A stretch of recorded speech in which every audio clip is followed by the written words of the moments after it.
Hi and welcome to part 2 of this video on the British Fast Rush with a late boom. You can see here, as I was saying earlier, that it takes 6 musts to one-shot a longbow. So at this stage I've just got all my units. Instead of using attack move, I am attacking the longbowmen, one longbowman at a time, to make sure that they are killed. See here that I have a slight problem with housing myself, which is something that can be easily done with this strat. As you can see, using 400 wood to build 2 barracks, and obviously the wood, the houses cost a little bit extra with Brits. Notice here that I've got longbowmen attacking me from each side, and they are, I suppose, a direct counter to musketeers. My hope is that I can have enough quickly and can be one-shotting his longbowmen, so they won't become much of a problem with me. For me. The thing is that mass longbowmen do a very good job at killing musks, so if he has a big mass of longbowmen, I wouldn't suggest you fight them. As you can see here, I try to siege his barracks. Notice that he does have some longbowmen at his base. I did miss these longbowmen coming out, which is something that did hurt me a little, but as you can see here, I've got my 6 musks to attack these longbowmen, and I probably should have looked at the health of that other longbowman, because it would have only taken about 2 musks one shot to kill that. This is the stage in which I'm feeling a little bit overwhelmed. You can see here that he's used 300 resources to call the Minutemen card, so you would think that given that he's got longbowmen, he probably wouldn't have the resources to build musks at this stage. He probably wouldn't have the gold. He just spent 150 gold. I've just skipped part of this video, so you can see here that he's actually attacked me down here, and I've sort of taken the opportunity to take down one of his barracks. You can see there though that he's got a Minutemen, okay, albeit with no health, but he's got quite a massive longbowman there, so what I've done to counter that is build cavalry. Note that cavalry will do very well against longbowmen, but if he has a huge mass of longbowmen, then surprisingly, the longbowman counter, you know, say if you had 40 longbowmen, then that's going to counter 10 or 15 cavalry quite easy. It's quite amazing what they can do in mass. So I don't want him to get up a mass. So you can see here that I'm actually got a military advantage. My hussar did quite a good job, as you can see. He's running away. So now my focus is on building musks and also hussar. I don't have the economy for longbowmen. You can see there that I've been housed. I've just sent 700 wood, which just demonstrates that yes, I can do the fast boom, and although I have a low vil count at the 9 minute mark, I can quickly improve that. I've tried to hurt his economy, so the great thing is about this is you can hurt their economy, and then later on you can send the 700 wood card, the 5 vil card, the 4 vil card, the 600 wood card, and you can do a boom yourself. So in this game I start off with a low village account because obviously I've invested in military, but in the end I overtake him economically anyway. So you can see here that these 5 cav are doing a very good job, and make sure I've got those Minutemen, which only had 1 hit point. You should. They have 26 attack and 1 hit point, so they should be your first targets anyway. Notice there that I now have the economy again to start building muskets from 2 town centres. Sorry, 2 town centres, 2 barracks. Just remember, use your hotkeys with that. I've grouped my barracks in control 5, and I just press M for muskets so I can look at my fight. In this case, I want to.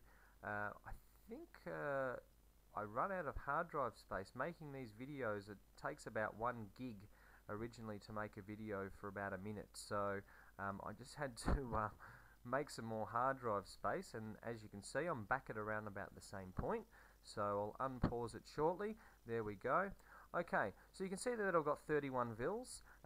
Obviously if a British player was booming, he would have a lot more. Now notice here that I've just attacked his barracks.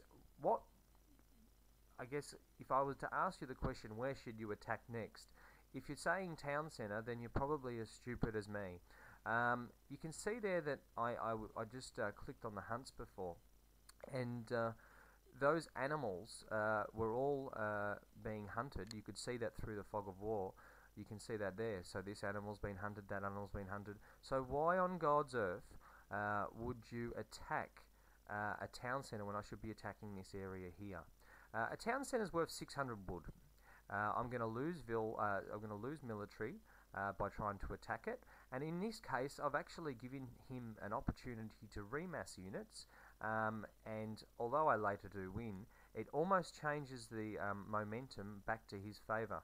You can see there that my military would have easily beaten this mass here, but because I've lost many military in trying to kill that town centre, then I obviously have made a poor choice there.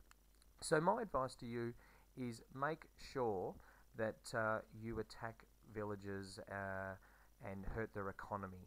A town centre, well, it's only worth 600 wood. He's already got about 40 odd bills. You can see there now that I've overtaken him at the 15-minute mark. This game should have been over at the 12-minute mark. I have been skipping through certain parts of this video so I can fit in 2 parts.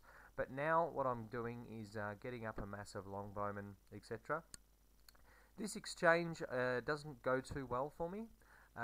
So at this stage, I think he even has a higher score than me, so things had really turned around. As you can see, it would have been GG at 12 minutes had I attacked those villages and taken down his next 2 barracks. But unfortunately, I didn't do that. But you got to learn from my mistakes. Don't make these mistakes yourself. Okay, so as you can see there, I lost that battle quite badly because I was outnumbered. I've skipped to another part of this video, and this is obviously where the momentum changes once again. You can see here that he goes for my tower, which is fine. Towers have great line of sight, and perhaps there's a villager in there. But this is where the Minutemen card can change the complexion of the game. See there, I've got my longbowman attacking his men with him doing nothing. He later on gets some longbowmen. Okay, and now I've actually called the Minutemen card. The Minutemen. So there they come with 5 cav. So those musks are going to die. I've been targeting his longbowmen with these his musks with these longbowmen here, and of course these cavalry are going to take out these longbowmen, and the cavalry that I'm spamming from this stable back here is going to take out these longbowmen. Notice that there is a number of units that haven't even been in this fight. I think later on I just looked down to the map to the right of me, and I've actually got 18 units just sitting there doing nothing. Okay, so I won that exchange. Now I've pushed. That's the important thing. If you know that your opponent has no military, or they couldn't possibly have any military, then you push them. My opponent in this case is going to age 3. You know what he's going to do when he gets to age 3. I do have the military advantage. He's going to say, okay, well, let's get some cannon. Well, I don't want him to. He can get cannon, that's fine. But if we revert back to my base shortly, you'll see that I'm just massing cav because I know that I just want to be able to get rid of those cannon. He wouldn't have a big mass of heavy infantry such as muskets or even pike. So I'm betting that if I can just mass enough cav, then that should win me the game. As you can see now, I now have 58 villagers, so although I did start off quite slow, I now have boomed to the point where I've overtaken him. He's resorted to mills. I believe mills gave us something along the lines of 0.5 food per second per villager, whereas I'm still on hunted animals, and I believe I gave us something along the lines of 0.83 food per second. So as you can see, just because he's got a few villages there, I've actually got a severe economic advantage. Okay, so this is coming up to the end of the game. Killed his cannon. He's got all these vills locked in his town centre. It's GG. I hope you enjoyed this video demonstrating the early rush and then the late boom.